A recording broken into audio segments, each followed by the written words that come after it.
Salut, c'est Ipti et Marley. Bienvenue dans un nouvel épisode d'Entract. Ici, on aborde et décrypte des sujets bien spécifiques à l'entrepreneuriat pour te faire avancer dans ton projet.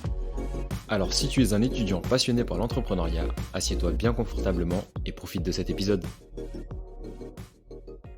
Hello, on se retrouve pour un épisode sur le thème du podcast. Tu as peut-être déjà écouté celui sur les 5 étapes pour lancer son podcast, sinon, t'inquiète, c'est pas trop tard. Dans cet épisode, je vais me concentrer sur les outils utiles pour réaliser son podcast. J'en parle déjà un peu dans l'épisode justement les 5 étapes pour lancer son podcast. Mais ici, en fait, je vais vraiment me concentrer sur chaque outil, leurs fonctionnalités, leurs éventuels coûts et surtout te donner un feedback sur nous, les outils qu'on utilise avec Marley pour entre deux podcasts. Notre objectif à Marley et moi, c'était d'avoir les meilleurs outils pour le moins de sous possible. Entre nous, on est des gros rats, d'accord? Ou plus joliment dit, on est efficient. On atteint nos objectifs à moindre coût. Surtout que, là, actuellement, le podcast, il nous génère pas d'argent, en tout cas pas directement et donc il était essentiel que ce ne soit pas un trou dans notre portefeuille. Parenthèse fermée. Tu vas aussi pouvoir retrouver tous les liens de nos outils en barre d'infos et comme d'habitude, je vais te délivrer un maximum de valeur et ça commence dès maintenant en rentrant dans le vif du sujet. On va différencier deux types d'outils. Tu vas avoir les outils numériques et les outils physiques. Pour les outils physiques, tu as besoin donc d'un micro, d'écouteurs, d'un ordinateur et d'un lieu où enregistrer. Le lieu pour enregistrer, on est d'accord, c'est pas vraiment un outil, mais tu m'as compris. La qualité audio, c'est un des piliers d'un excellent podcast. Tu peux délivrer un maximum de valeur. Si la qualité n'est pas bonne, personne ne t'écoutera. À ton plus grand bonheur, tu n'as pas forcément en fait besoin d'investir dans un micro de grande qualité pour avoir une qualité pas trop mal. Avec des écouteurs filaires ou le micro de ton casque de gaming ou un autre casque, tu peux déjà avoir une belle qualité. Pour te prouver ça, en fait, il suffit de voir ce qui se fait dans les webinaires déjà, pour voir que la qualité sonore n'est pas si mauvaise et tu peux aussi, écouter certains de nos épisodes d'entre nous, donc les formats interview, nos invités, ils ont pas forcément de casque super, enfin de micro super au top et pourtant ça passe. D'ailleurs, tu peux toujours faire des tests ainsi que des petits réglages sur ton logiciel de montage par la suite. Perso, j'utilise le micro Videomic Go de Rode. Tu retrouves la description en barre d'infos. C'est un micro léger destiné à être fixé à une caméra. C'est un pote qui faisait de la vidéo qui me l'a filé. Alors c'est pas du tout pratique pour enregistrer un podcast, hein. Il est pas extra niveau qualité, mais comme tu peux l'entendre, il fait l'affaire. Lui, Marley, lui, il a chopé, son micro Rode NT USB, tu le retrouves en barre d'infos, qui est un des micros de référence dans le podcasting, avec la promesse d'une qualité studio. Il est pratique avec différents effets et tout. Il coûte, je crois, un peu plus de 150 €, mais pareil, il l'a chopé en seconde main pour moins de 100 balles. Ça fait du bien franchement à notre portefeuille, en plus, de pas trop faire de mal à la planète parce que bon, seconde main, c'est quand même la vie pour éviter de gaspiller. Bref, c'est tout bénef. On branche, tous les 2 notre casque quand on enregistre, notamment quand on enregistre à plusieurs. Ça évite en fait, d'avoir des échos. En gros, ça évite que mon micro enregistre la voix de Marley quand il parle. C'est aussi pratique pour bien s'entendre. Là, franchement, pareil, moi, c'est une récup d'un ancien casque pour les calls, c'est un Sennheiser qui appartenait, enfin que mon père m'a filé et pour Marley, c'est juste son casque Sony qui est d'assez bonne qualité. En vrai, moi, j'ai juste un adaptateur fourni avec le casque pour pouvoir brancher mon casque et mon micro en même temps à mon Mac. Pour l'ordi, en parlant de Mac, faut juste avoir un ordi assez puissant pour assumer une visio et un enregistrement en même temps, et puis un ordi qui est aussi capable de supporter un logiciel de montage audio. Si tu connais pas vraiment les capacités de ton ordi, en vrai, c'est très simple, teste. Voilà. Niveau lieu d'enregistrement, maintenant, on s'est pas cassé la tête, on n'est pas dans un studio. Avec Marley, on n'habite pas du tout dans le même bled, on est très occupés, nos invités pareil, donc si on est là à commencer à programmer des jours de machin, de trucs, on va pas s'en sortir. Surtout que de base, on est des étudiants en fait, donc nos journées sont remplies, de cours ou de notre taf en alternance, donc vraiment pas pratique. Donc l'enregistrement se fait à distance et c'est le top. Pour ça, on enregistre en fait chez nous, au calme, sur notre bureau en général. On choisit un créneau où on est sûr de pas avoir trop de bruit parasite et perso, j'avertis ma famille pour leur dire de ne pas faire trop de bruit et surtout de ne pas me déranger. Parce que c'est toujours quand tu es occupé qu'il y a un truc, hein, on connaît. Je ferme la porte à clé aussi, au cas où, ils oublient et voilà et basta. En plus, comme on n'enregistre pas la vidéo, de notre côté, c'est pratique parce qu'on n'a pas à préparer de setup derrière ou quoi aux caisses. Voilà ce qui est pour les outils physiques. Passons maintenant aux outils digitaux. Pour ton podcast, il te faudra en fait 8 outils digitaux différents. Premièrement, un outil d'enregistrement. Deuxièmement, un outil d'hébergement et de diffusion. plutôt une plateforme d'outils d'hébergement et de diffusion. Troisièmement, un outil de montage vidéo. Quatrièmement, un espace de travail en ligne. Cinquièmement, un outil de stockage. Sixièmement, un calendrier, un planner de tes épisodes. Septièmement, un calendrier ou un planner de tes publications de communication.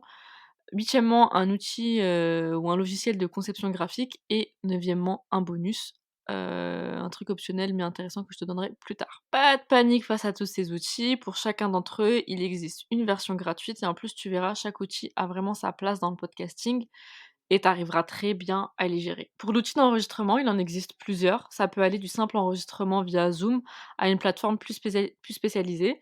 Le désavantage si tu enregistres ton podcast comme si tu enregistrais un call, c'est que tu vas pas pouvoir différencier les différentes pistes audio au montage. Perso, nous on utilise Zencastr et on a pris l'offre, Zencastr Branding qui nous coûte exactement 0 € par mois. Donc ça nous permet d'enregistrer de manière, illimitée nos épisodes, d'être à plusieurs sur un même enregistrement. On peut monter jusqu'à 12, donc c'est large et ça nous permet aussi d'avoir une qualité d'enregistrement qui est pas trop mauvaise comme tu peux l'entendre plutôt. Ça nous convient très bien parce que souvent quand on a une qualité, quand on va enregistrer notre fichier, sous un format qui garantit une excellente qualité, bah, en fait ce fichier il va être très lourd et après pour le traiter c'est un peu compliqué. La fonctionnalité qu'on adore avec Marley sur Zencastr, c'est, le fait qu'on puisse enregistrer l'audio et moduler avec la vidéo. Je m'explique. En fait, sur Zencastr, tu as 3 options.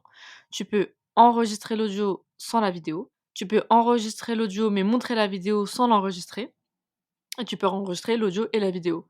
Là, par exemple, pour l'entracte, pardon, pour ce que je suis en train de t'enregistrer, j'ai pas besoin de me voir aux dernières nouvelles, donc j'opte pour l'option 1 qui est enregistrer l'audio sans vidéo.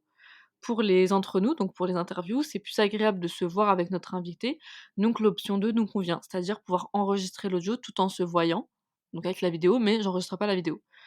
Et ce qui est bien avec l'option 3, c'est que même si tu as de la vidéo, tu récupères aussi tes pistes audio toute seule, sans la vidéo. Donc tu as la vidéo avec l'audio et tu as l'audio tout seul. Donc vraiment, pour un outil gratuit, il est top et j'espère d'ailleurs qu'il restera gratuit tout le temps. Donc passons à l'outil d'hébergement et de diffusion. En fait, c'est l'outil qui va te permettre ou plutôt la plateforme, on va dire, qui va te permettre de mettre en ligne ton podcast et de le diffuser sur différentes plateformes. Tu vas donc le choisir en fonction, des plateformes sur lesquelles tu souhaites être, sur lesquelles tu souhaites que ton podcast soit diffusé. Par exemple, si tu veux mettre ton podcast sur Apple Podcast, tu ne peux pas passer directement par Apple Podcast. Genre, tu peux pas te connecter sur Apple Podcast et mettre ton podcast dessus.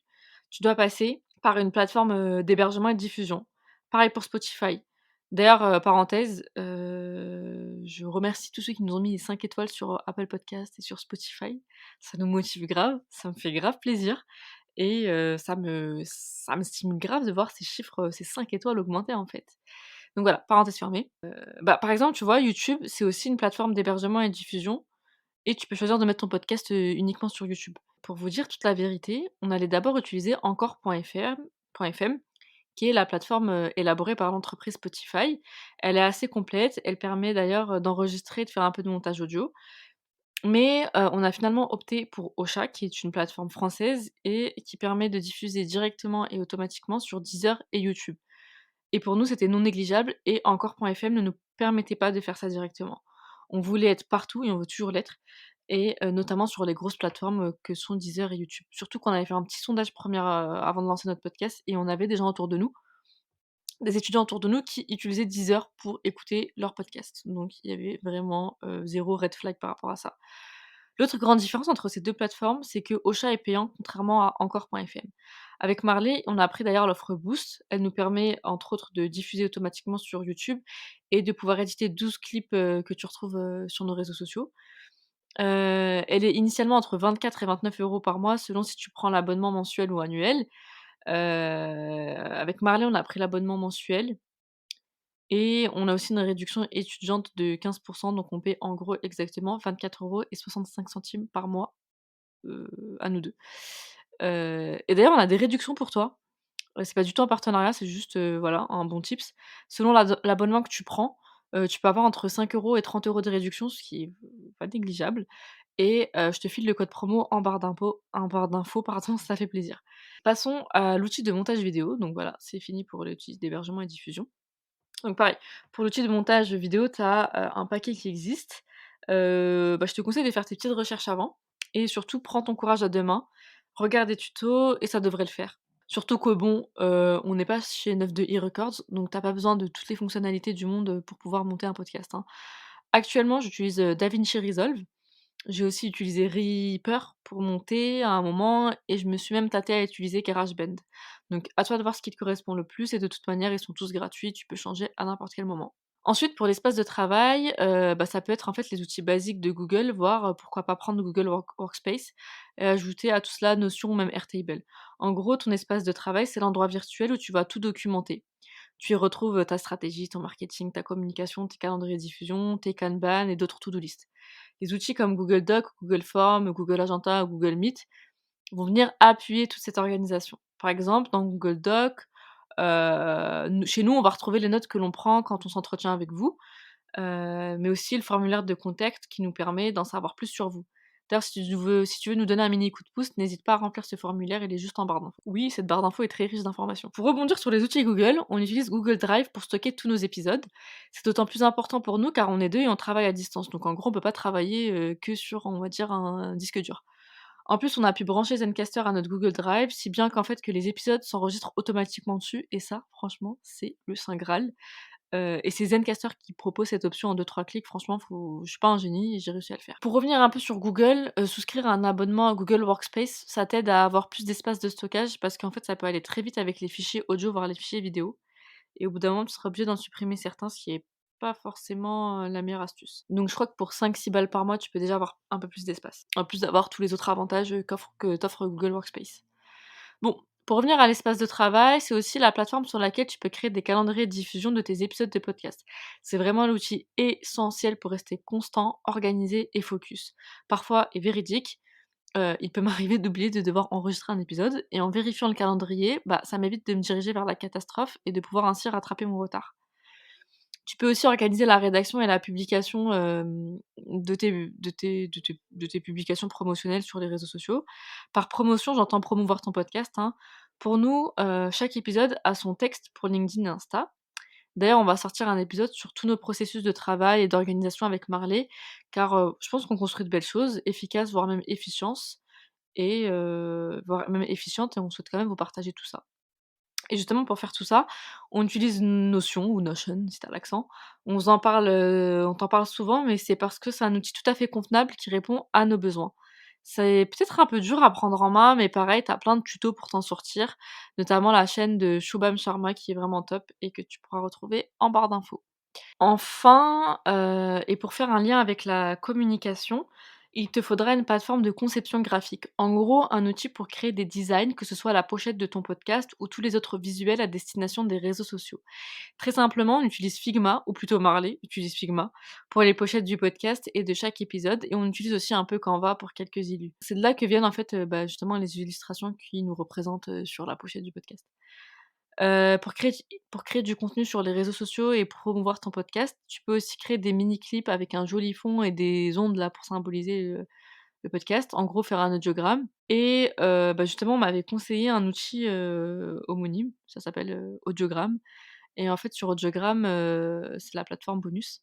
Tu as une première offre assez limitée mais gratuite qui te permet de faire, 2 audiogrammes par mois.